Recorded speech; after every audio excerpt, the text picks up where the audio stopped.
morning, Pendale. This is Dr. O'Sullivan with this month's Admin Minute. As we're ending the second marking period, I encourage all students to take a look at your grades in all of your classes. If you have any questions about how you're performing, please reach out to your teachers. This is the end of the second marking period, which is the midpoint of the year, so it's really important that you get a good grasp of where you are academically. If you need to make some changes academically so you can improve your grades in some classes, please work with your teachers and your guidance counselors. Additionally, this is the time we're going to be making our course selection recommendation for all 7th, 8th, and 9th graders.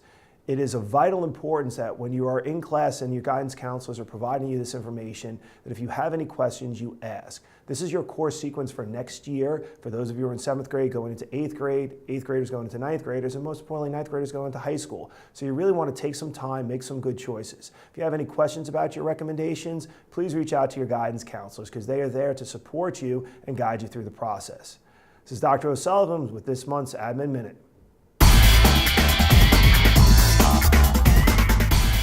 Thanks, Dr. O'Sullivan, and welcome Pendale to a new year and a new segment for PDTV. Hi, I'm Samantha Cabeza. And I'm Erin Jesberger.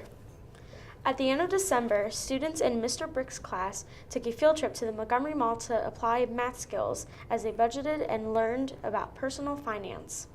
And now here's Hannah with Who Are You?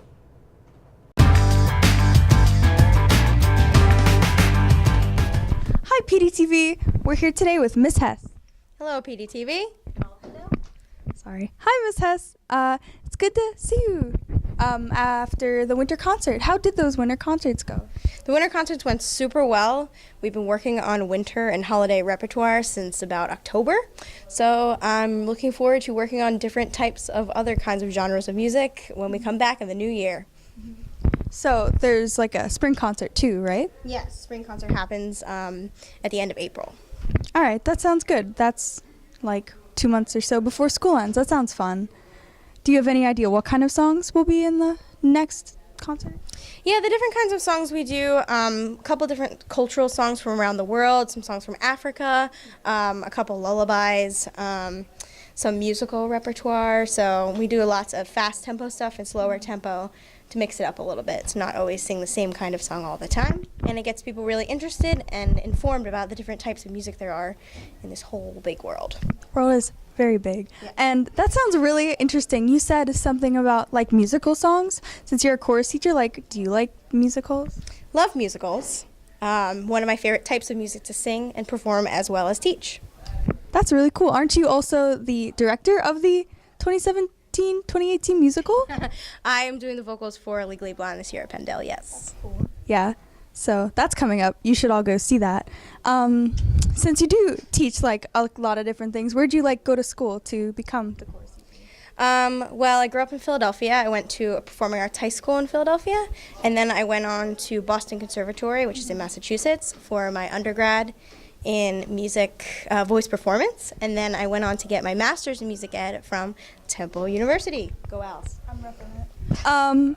That's really interesting. You said Temple. So how long did it take to get?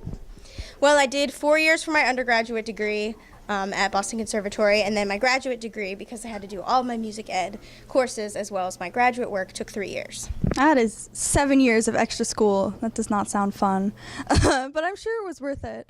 What would you like recommend for kids who want to go into the music business industry type stuff? I would say just explore your options. If you are into performance, then take some classes in performance. If you're interested in music ed, also take some classes in music ed. It's never black and white, so you can always change your major if you need to.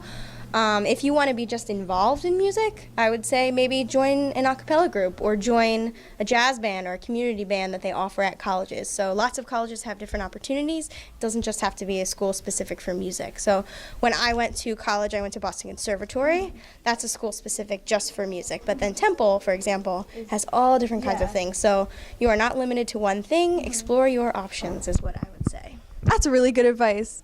Okay, so that's probably all the time we have today. So thank you so much for joining us today. This is really informative. Thank you so much. All right, so bye, Mrs. Hess. Bye. Miss Hess, back to you guys in the studio. Before break, Pendale Care and Share program gathered food and supplies to distribute to families in need the week before break. Kudos to Habit E3 and all of those who helped gather and distribute food. Here's Robot Robert with our tech segment.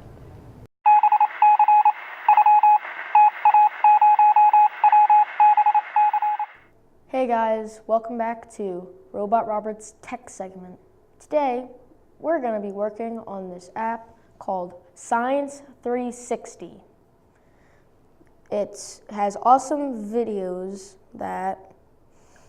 and pictures about science, and it's a sphere. And shout out to Avery Downing for giving me this idea. Back to you guys at the studio. Congratulations to all of our 9th graders that made it and played in the volleyball tournament on Friday, December 22nd. We selected 3 teams for the tournament that brought in the most can and hygiene products from all our 9th grade teams. We would like to thank all students that brought in can and hygiene products, which went back to benefit the students and families in our school. The championship team came from 4th period on BE Day and consisted of Kaylin Daly, Skylar Kicks, Joseph LaGreca, Jeffrey Sabator, Evan Sullivan, and Sarah Truman. Congratulations, and now here's Melissa Miller with some coding and Mr. Jane.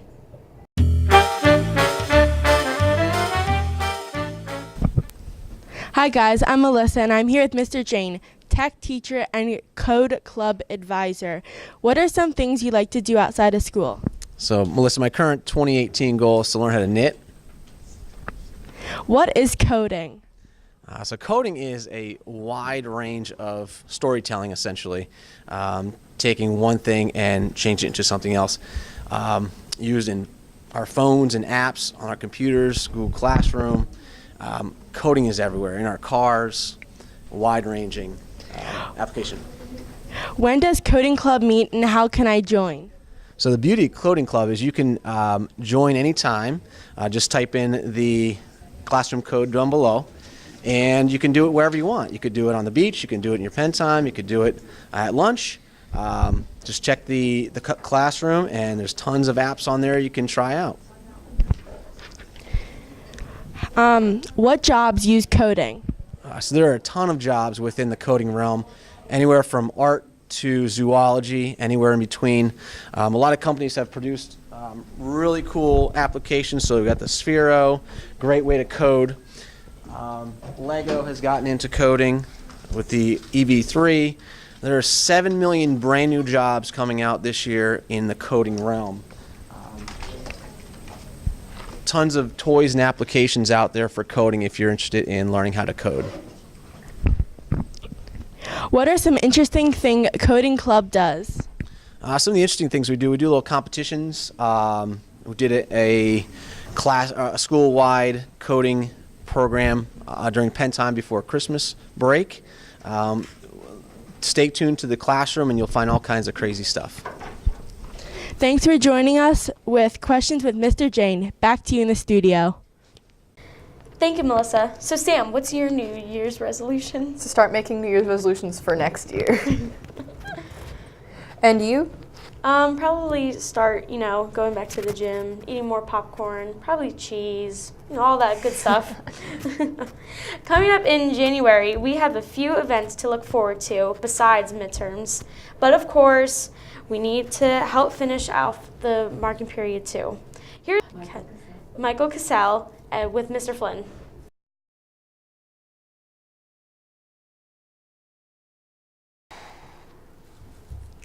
Thanks guys, I'm Michael and here with me today is Mr. Flynn. Mr. Flynn, tell us a little bit about yourself. Well, I'm Michael. I have been here at Penndale for 6 years now. This is my 3rd year doing peer tutoring. I love doing peer tutoring. It gives me a chance to work with a wide variety of students who I might not get to see otherwise. So that's a little bit about me. That's great. Now that peer tutoring is underway, midterms are around the corner, what advice do you have for studying? I want to answer that in 2 parts. Well, I'm going to answer one part, and then I'm going to turn it over to Catherine to answer the second part. As far as peer tutoring is concerned, if you need help and you would like to get help from another student, probably one in a higher grade, then you should see your guidance counselor, and they will hook you up. As far as the studying part, Catherine's a much better studier than me, so I'm going to let her answer that question. Tips that I have for midterm studying would be, number one, study in advance.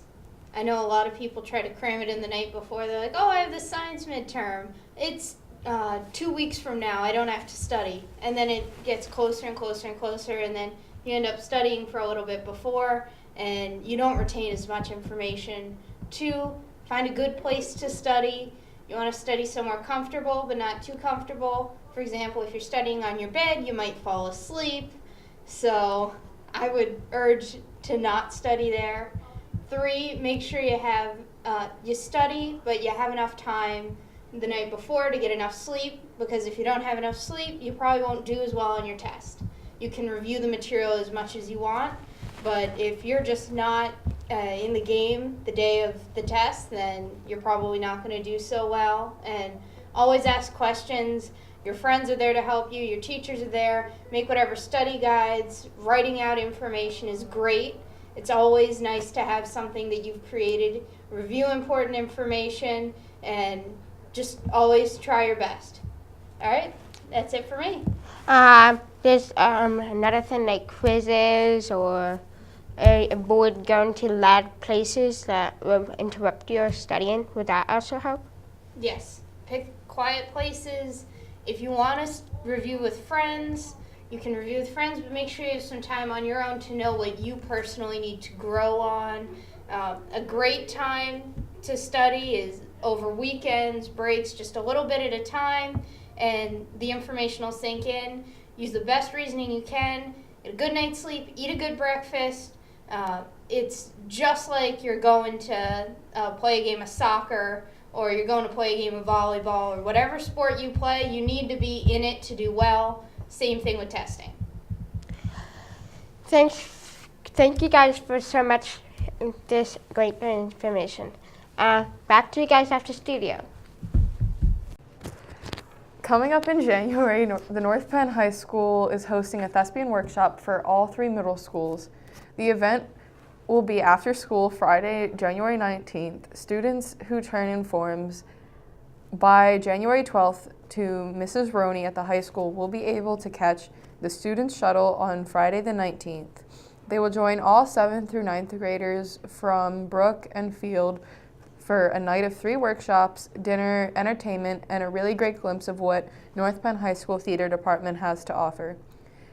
A course selection night for North Penn High School is coming up for incoming 10th grade students on Thursday, January 25th. That's all for this week's Pendale TV episode. I'm Erin Jesberger. And I'm Sam Cabeza. Have a happy new year. Bye.